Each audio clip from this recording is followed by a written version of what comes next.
Today we're making yeast-free, dairy-free bread.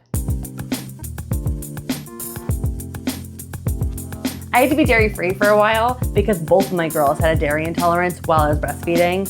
My amazing husband made this simple bread recipe. That way I could have dairy-free bread. The cool thing about this bread is it is actually very customizable. As you will see, there's only a couple of ingredients.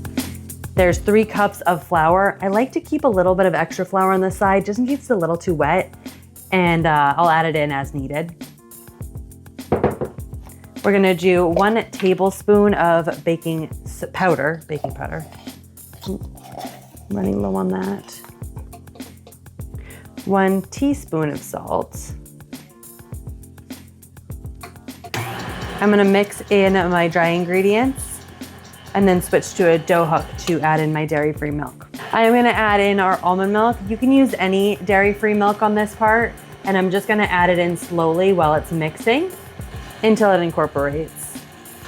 This looks good. Let's check and see how sticky it is. It was a little sticky, so I'm gonna add in some extra flour. If it's dry, you add more milk, so play it by ear. Okay, I'm gonna take it, make it into a ball, plop it on my tray, and then make it about 2 inches thick, and then score it with a knife in an X.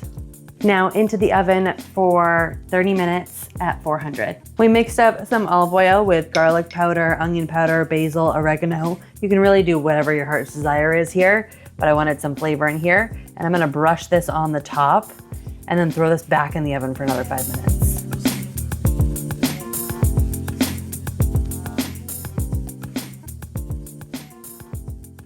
All right. I'm just gonna have this plain tonight.